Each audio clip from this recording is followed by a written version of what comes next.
Olá, sejam bem-vindos ao BMC Business. Eu sou a Hanna Beltrão e está na hora do nosso encontro diário com CEOs e gestores das principais empresas listadas no mercado. Uma ótima oportunidade para conhecer as iniciativas empreendedoras, os resultados e as prospecções dessas companhias. Você é sempre o nosso principal convidado para essa conversa, que hoje é com o James Guerreiro, diretor financeiro e de relações com investidores da Mills. Mas antes, vamos conhecer um pouco mais sobre o grupo.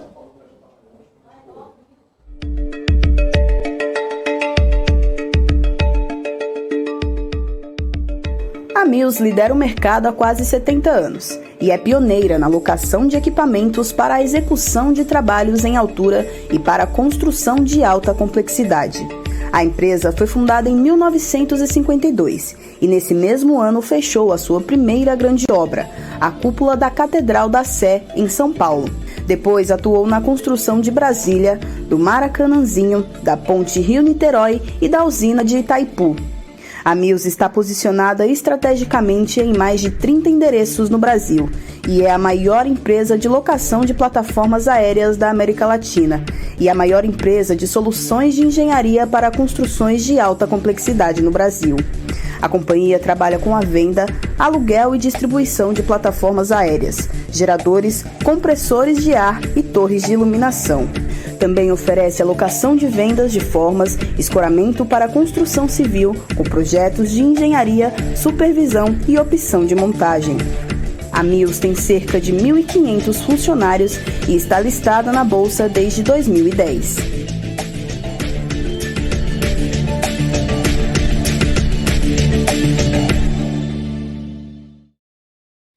E você quer saber um pouco mais sobre a Mills? Participe da nossa conversa, mande a sua perguntinha para o chat. Pelo chat, na verdade, para conversar, para a gente saber um pouquinho mais com o James Guerreiro, diretor financeiro e de relações com investidores da Mills, que já deve estar conectado com a gente. Olá, James, seja muito bem-vindo aqui ao BMC Business.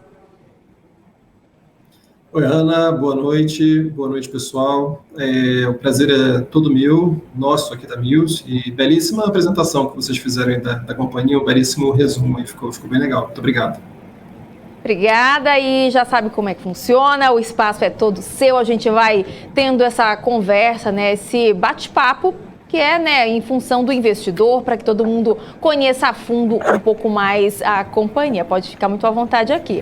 Vamos começar então, falando com a volatilidade da Bolsa nas últimas semanas, os analistas se apressam em traçar estratégias de investimentos. E alguns deles passaram a sugerir ações de empresas como a Mills, porque eles veem uma perspectiva de valorização bastante positiva para empresas como o grupo de vocês.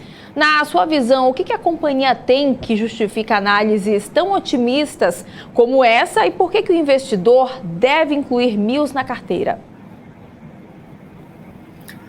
Olha, Hanna, a companhia de fato ela é financeiramente muito forte, ela tem uma forte capacidade de geração de caixa, uma forte capacidade de alavancagem. A gente está num momento do nosso mercado onde algumas oportunidades de crescimento se abrem, no mercado de locação de uma forma geral. Um setor de plataforma elevatória, que hoje é o nosso carro-chefe na Mills, esse equipamento, ele está sem crescer já desde 2014, talvez 2013, pré-crise de 2014, e a gente ainda vê o Brasil em patamares muito inferiores em relação no que se refere à penetração desse equipamento, se comparado a grandes países no mundo. Então, de fato uma oportunidade de melhorar, que a gente tenha a penetração desse equipamento no mercado. Como bem colocado no vídeo até de apresentação, nós somos os líderes do setor na América Latina. Temos feito um trabalho extenso ao longo desses últimos anos de redução de ciclicidade mesmo da nossa receita. Vocês vão lembrar que em 2014, praticamente 90% da receita da Mills ela advinha do setor de infraestrutura, que sofreu muito com a crise, então teve um dever de casa forte que foi feito, um turnaround concluído. e página virada, né? Hoje a gente olha para crescimento, estratégia de crescimento orgânica e inorganicamente no setor de locação no Brasil. Perfeito. E se por um lado os analistas apontam a Mills como uma boa empresa para investir, por outro a companhia está entre os melhores lugares para se trabalhar, né? Não faz muito tempo que vocês conquistaram o selo Great Place to Work, né? Que avalia as melhores empresas para se trabalhar no mundo. Aqui o que você atribui esse resultado e também de que forma ele se reflete na performance da Mills como um todo? Quando a gente fez esse diagnóstico, a intenção com a Great Place to Work, a intenção era entender como estava o nosso ambiente de trabalho, exatamente porque a gente acredita nisso como uma forte alavanca para melhoria de performance, né? O senso de dono da nossa equipe. Então a gente começou fazendo um diagnóstico e de fato nós já fomos aí surpreendidos com a certificação em si como uma das melhores empresas para se trabalhar. De fato aqui internamente a gente sente um excelente clima organizacional, um orgulho muito grande da história da Mills, de tudo que ela tem para construir ainda, né? Um envolvimento muito grande dos nossos colaboradores.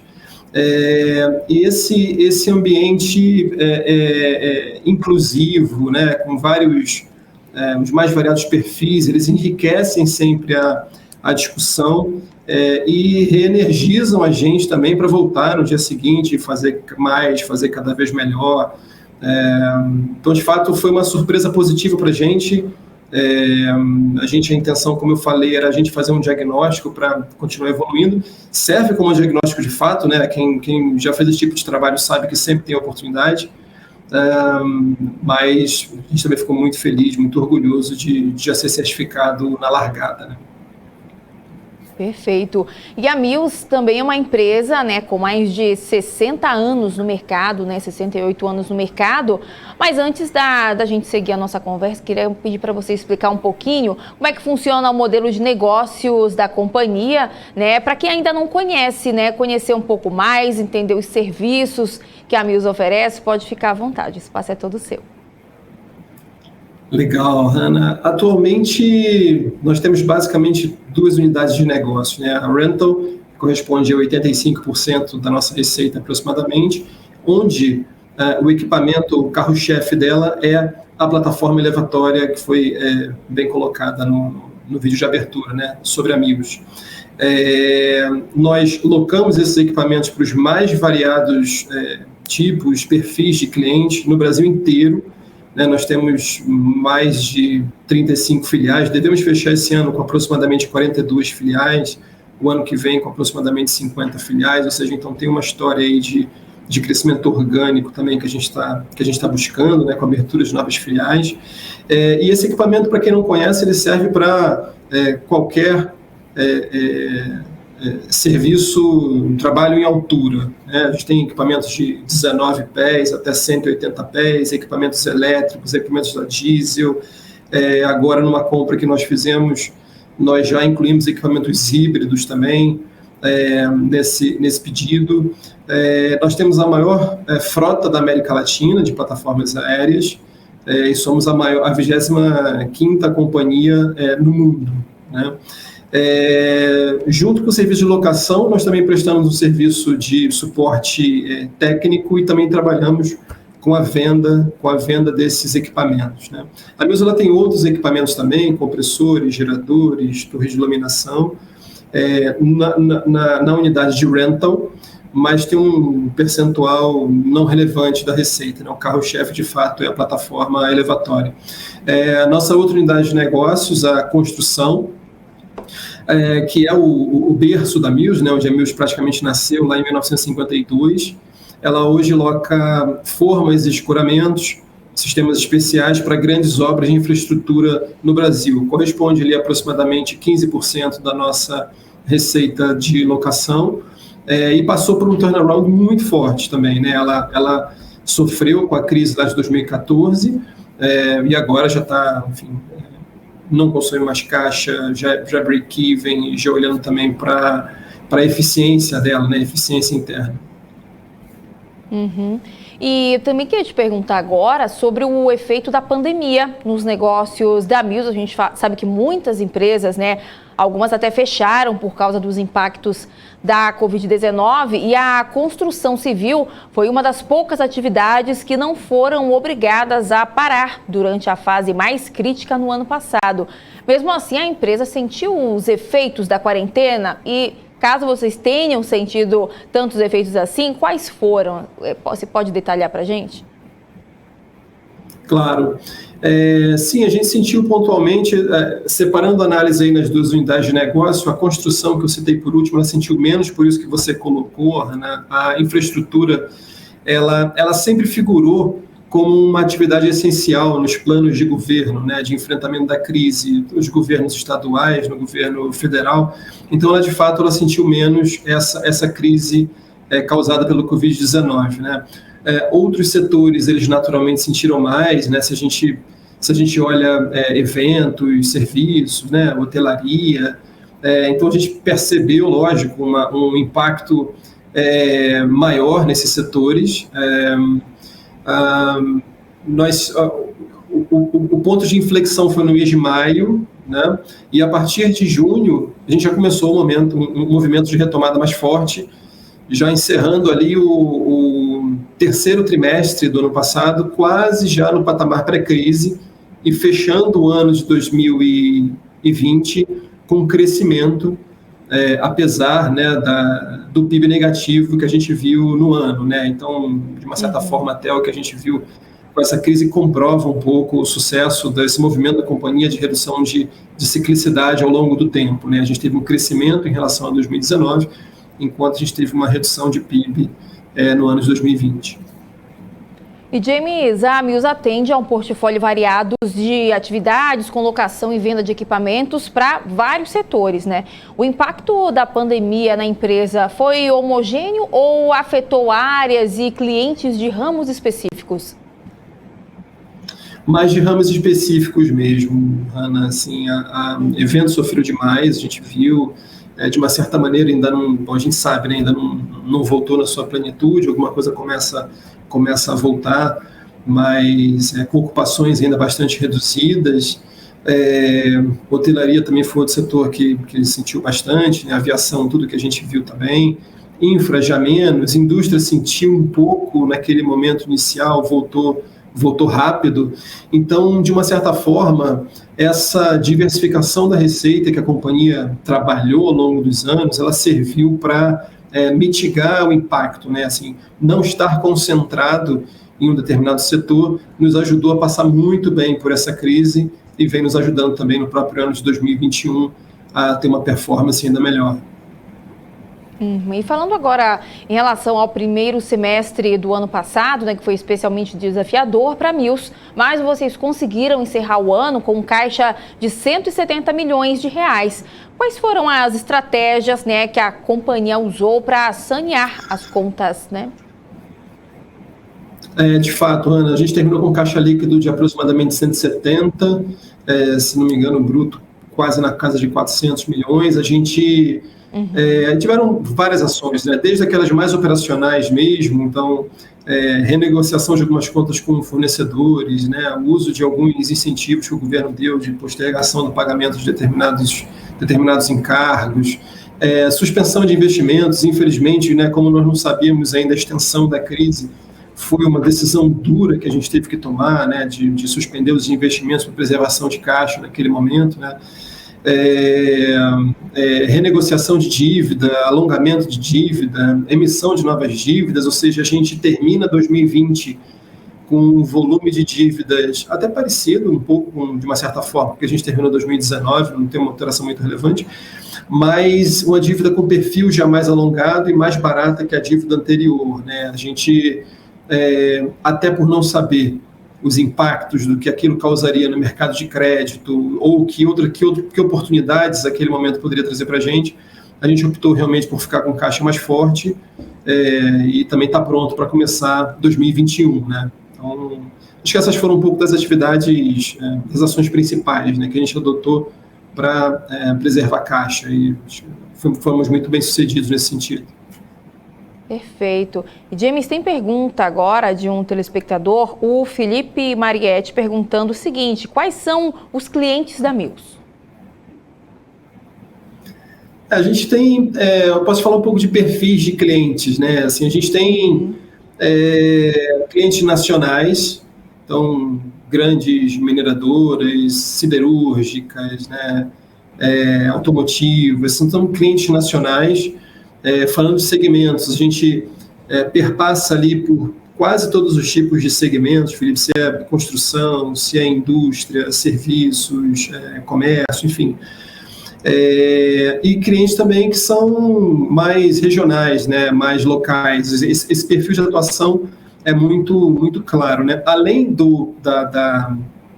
da nossa unidade de construção, que aí, de fato, logicamente, tem as construtoras, né, de grandes obras de infraestrutura no país. Mas hoje a base de clientes da Mills ela é bem diversificada, por setor, por tamanho, por região, que nos ajudou, inclusive, também a atravessar a crise com o mínimo de impacto possível. Uhum. E hoje, né, boa parte da receita da Mills vem do setor de não construção, né? São indústrias, serviços, comércios, né, como você também acabou de falar. Vocês veem uma vantagem nisso? A companhia pretende aumentar a participação das construções na receita do grupo? A diversificação de receitas, sem dúvida nenhuma, é um patrimônio nosso, né? Uma riqueza que a gente tem, mitigação de riscos, né? O aumento da previsibilidade também da top line. Então, sem dúvida nenhuma, esse é um caminho a ser seguido, né? E procurar cada vez mais essa diversificação, seja em prazos de contrato, seja em perfis de clientes, seja em regiões. Então, isso é um mantra aqui para a gente, né? Com relação à construção, a gente continua tendo uma atuação importante no setor, né? 30%, 35% da receita da companhia advém, seja com a nossa unidade de construção, ou seja, com a nossa unidade de rental, do setor de construção. Ele é um setor mais cíclico, né? Então, naturalmente, se nós estamos num momento de mais atividade no setor, é possível, sim, claro, que a Mills acabe tendo uma participação da receita um pouco maior nesse setor, né? Mas não, de forma alguma, voltar ao que a gente era lá em 2014, 2013, de ter praticamente 100% proveniente de um setor só, isso em hipótese alguma. Então, como a construção acaba sendo mais cíclica, naturalmente, pode ser que ela flutue um pouco, que ela tenha um pouquinho de variação na contribuição do top line da companhia, né? Mas acho que tudo mais constante, uma participação de 30%, 35% de construção, faz sentido diante da nossa estratégia. James, eu queria que você falasse agora também qual é a sua avaliação do mercado brasileiro em relação aos produtos que a Mills oferece. Você vê um potencial de crescimento? Assim, Ana, e se a gente pensar bem, né, indo do macro aqui para o micro, se a gente olha o mercado de locação no Brasil, em geral, ele ainda é subpenetrado, né? A gente fala pouco de locação frente ao que grandes países do mundo já locam, né? Infelizmente, não é muito comum para a gente locação, por exemplo, de ferramentas. Para algumas empresas, algumas pessoas é assim, mas ainda não é muito comum. Comum para a gente é alocar apartamento e carro, né? Isso é comum. Mas o mercado de locação no mundo é muito maior do que isso, né? Então, todos os tipos de equipamento, quando a gente faz uma análise de rent versus buy, o rent ele ganha muitas vezes. A própria locação da plataforma elevatória, no mundo, já tem um percentual em torno de 80%, 90%. Eles vão para a mão das locadoras, não compensa você comprar uma plataforma elevatória, na grande maioria das vezes, né? Isso vai para a mão de locadores.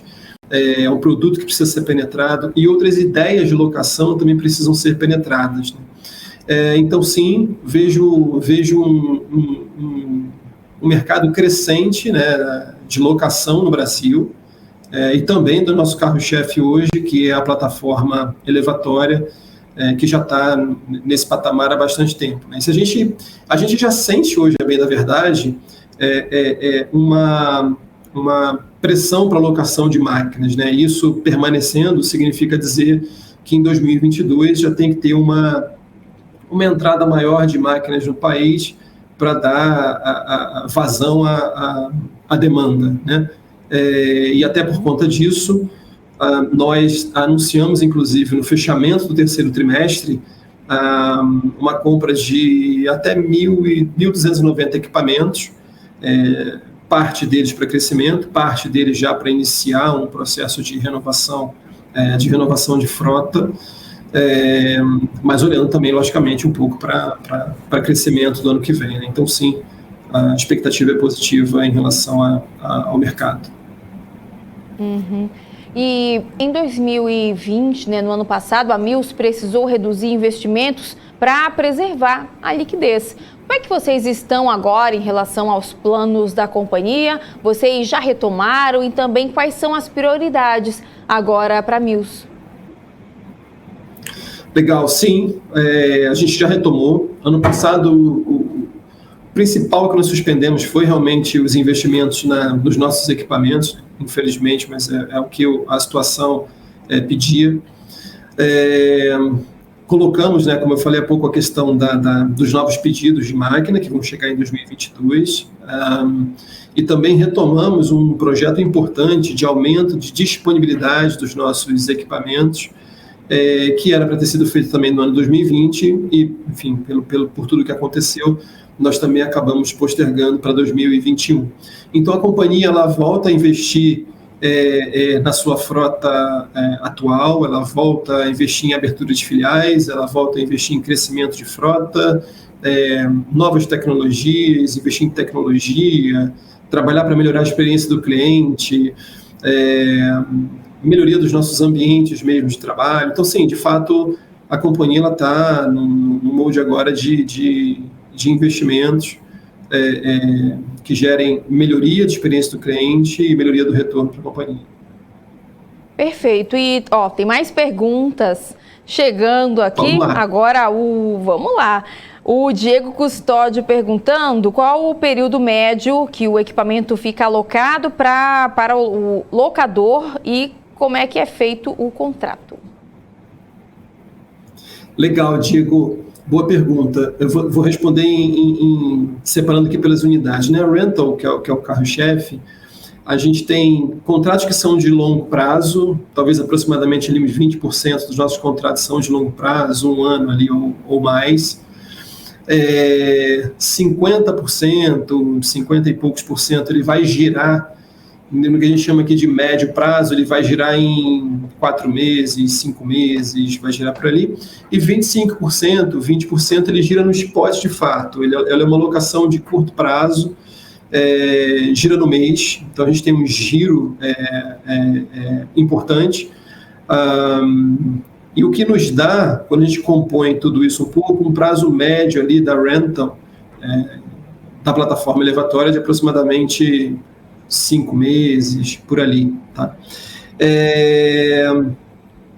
Quando a gente vai para a construção, que loca formas e escoramentos, aqueles 15% da receita de locação que eu comentei, aí os contratos eles já são mais de longo prazo, naturalmente, né? Então, contrato mais de ano, 1 ano e meio, ou até 2 anos, por exemplo.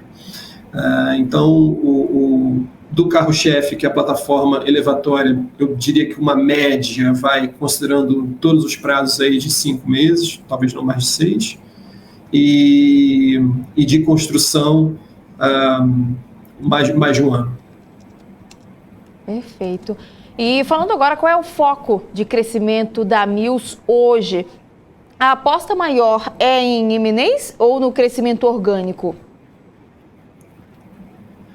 Ambos, Jana, ambos. A gente faz essa análise em conjunto, na realidade, né? Uhum. E nós temos muita responsabilidade com o mercado, de como a gente cresce, né?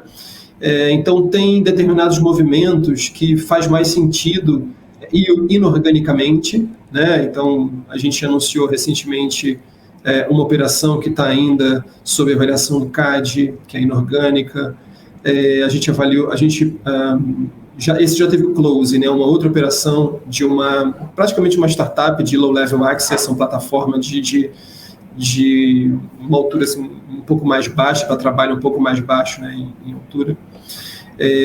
Fazia mais sentido para a gente, em função de todo o aprendizado da companhia e também no orgânico. A gente também, em paralelo, abre filiais, e a gente está falando de crescimento orgânico, penetra em novas regiões, tem estratégias comerciais diferentes. Então, esse é um combinado.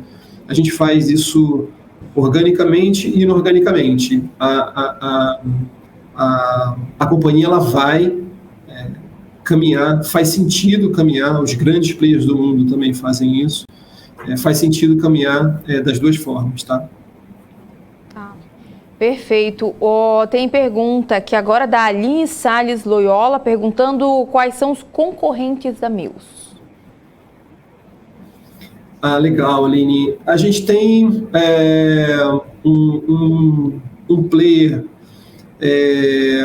recém-chegado, inclusive agora na B3, que é a Armac. Ela já tem uma base, né, de plataformas elevatórias, já aloca outros equipamentos, recentemente até anunciou também um movimento inorgânico no setor, tem a sua estratégia. A gente tem Trimac, tem Aura, tem Orgel, a Mills ela tem um ambiente competitivo que ele é muito pulverizado, né? E o setor é muito pulverizado como um todo. Então a Mills ela tem uma participação relevante no mercado com 8 mil equipamentos, né? E o segundo maior locador de plataformas hoje no Brasil, talvez ele tenha algo em torno de 1.500 equipamentos, tá? E depois disso tem 300 players. Então, de fato um mercado bem pulverizado. A Mills tem uma posição bem relevante. Ele é um mercado de locação no Brasil, no mundo, ele tem espaço para muitos players, isso é comum. Se a gente olha o mercado americano, olha o mercado europeu, a gente vê que isso de fato comum.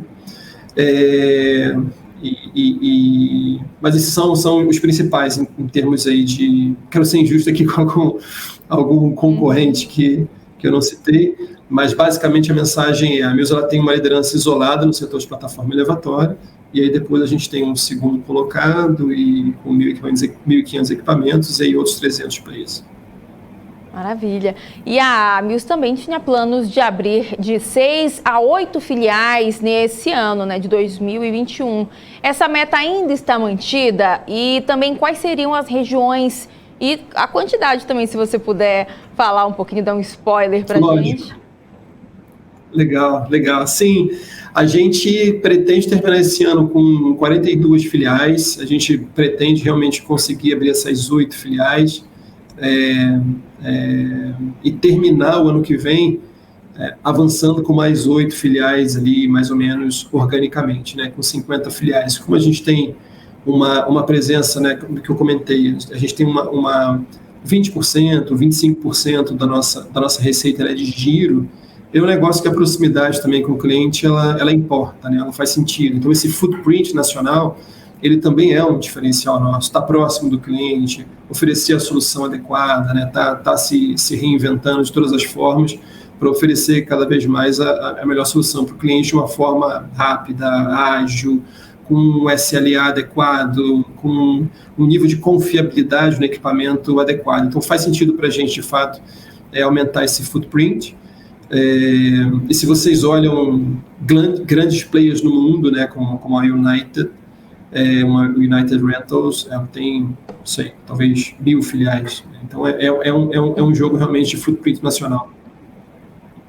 Perfeito. E queria saber também de que forma o cenário econômico atual, com juros e a inflação também alta, impacta nas operações da Mills. Impacta, né? Invariavelmente. A gente tem alguns contratos de locação das nossas filiais, então tem inflação, tem negociação, tem a própria questão do dólar, então eu tenho peça que é em dólar, ou equipamento que é em dólar, os equipamentos que são em dólar. Então, o cenário econômico, ele impacta, né? E até no próprio cálculo do WOC, para quem é mais especialista no tema, A gente também tem uma pressão no OC, consequentemente você vai querer um spread um pouco maior para conseguir ter um retorno adequado, gerar EVA. Então, de fato, Hannah, isso impacta. O que a gente procura fazer é maximizar a eficiência, né, dentro da companhia. Então, a gente tem os nossos deveres de casa também, que tá, custo, despesa, que nem gama, né? Você tem que estar ali sempre cortando, faz parte do nosso dia a dia. E o próprio movimento de crescimento da Mills, ele visto, se a gente pega aí o nosso CAGR de 2017 para cá, é um CAGR tanto de receita quanto de EBITDA especialmente, né, assim, bem relevante. Esse crescimento da Mills, ele ajuda também a diluir alguns impactos de pressão de COGS e de G&A, porque acaba diluindo o custo fixo, né? Dilui o que é fixo. Então, um movimento que a gente administra muito com eficiência e crescimento, né? E vai procurando melhorar a margem a despeito da pressão, eventualmente, aí do cenário macroeconômico. Perfeito. E a gente tem visto também um reajuste reajustes em série também na energia elétrica e nos combustíveis. Também um assunto que a gente sempre vem trazendo aqui, debatendo em todas as programações aqui da BMC News. E por causa disso, a Mills já teve que repassar os custos, acaba impactando, né, em todas as empresas isso também. E vocês já estão tendo que repassar os custos para os clientes? E quais são os outros impactos também dessa alta nos preços? Claro, Hannah. Acho que diretamente em função disso, não repasse direto, né? Mas eu comentei, acaba que invariavelmente entra na conta. Infelizmente entra na conta. A gente, até para manter a saúde financeira da companhia, a gente faz o nosso dever de casa com eficiência, a gente faz o dever de casa com crescimento, com diluição de G&A, com diluição de COGS, quer dizer, tentando trazer retorno, margem de outros meios, mas de fato há uma pressão na estrutura da companhia, né? Então é natural que, por exemplo, o preço-alvo para eu ter um determinado retorno, ele aumente um pouco em função de toda essa pressão que a gente tem na base, né, da construção do preço.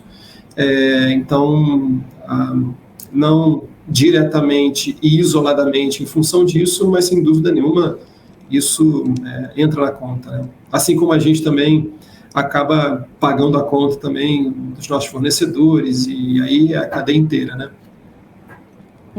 Perfeito. E falando um pouquinho sobre os resultados, né, do terceiro trimestre, queria abrir um espaço para você destacar também os resultados, né, as partes que mais chamaram a atenção da companhia, que você gostaria agora de falar um pouco mais para o investidor, para a investidora. Legal, Hannah. A gente não divulgou ainda os nossos resultados do terceiro trimestre, né, então eu vou ter uma grande limitação aqui ainda, infelizmente, para falar sobre eles. Quando divulgar e houver interesse, a gente está super à disposição para voltar aqui e falar um pouquinho mais em detalhes, né, sobre o terceiro trimestre. A gente vem sentindo, como a gente comentou anteriormente, o mercado aquecido, né, a nossa utilização ela vem evoluindo com o tempo.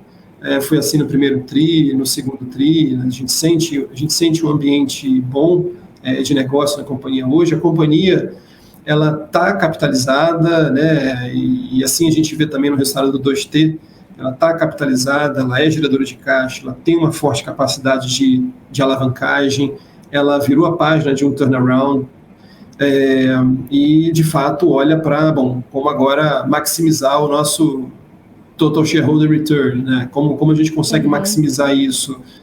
Pagamentos de dividendos, pagamentos de JCP, que a gente retomou esse ano, recompra de ações, que a gente também é um programa que a gente retomou esse ano, o próprio crescimento da companhia, o crescimento de EBITDA, assim, eu convido a todos aí a verem a evolução da Mills nos últimos anos, né, de uma forma consistente, com movimentos orgânicos, movimento inorgânico,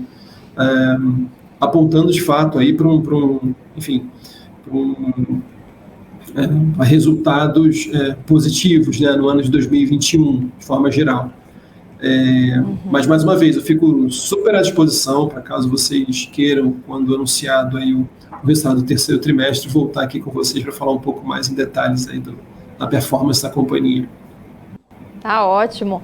E voltando, né, para a questão dos equipamentos, entre os equipamentos que a Mills vende, aluga, estão os geradores de energia. Esse ano, né, vai ser especificamente desafiador para o país com a crise hídrica e a possibilidade de um possível racionamento de energia. Vocês já notaram uma demanda maior pela procura desses equipamentos? E também a empresa tem capacidade para aumentar a oferta desses geradores num possível momento de crise, né, um colapso, caso acabe acontecendo?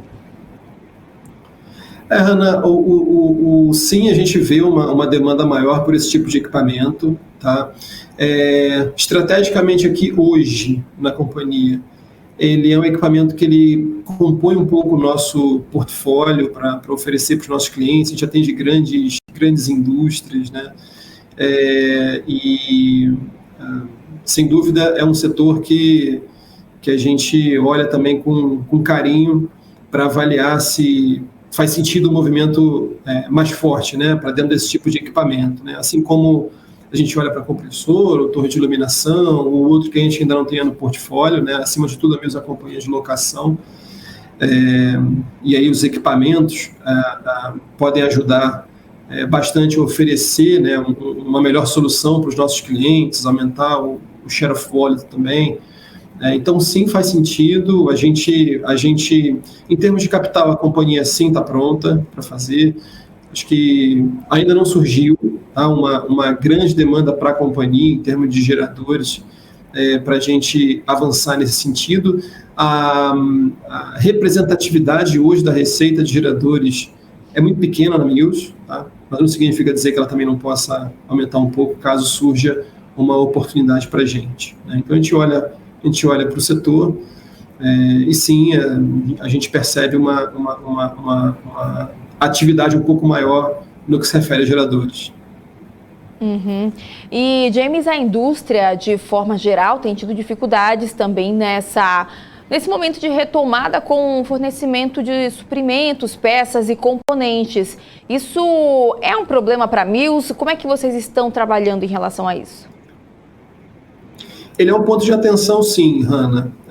Se vocês olharem o nosso estoque de peças, ele é um estoque maior hoje do que ele historicamente foi. Ele é bem maior, né? E isso muito para que a gente tenha um volume de peças, um nível de estoque adequado, necessário, para que consigamos cumprir os nossos SLAs para os nossos clientes e também avançar no projeto de redução de indisponibilidade da companhia, né? Ter cada vez mais equipamentos disponíveis, rental ready para os nossos clientes.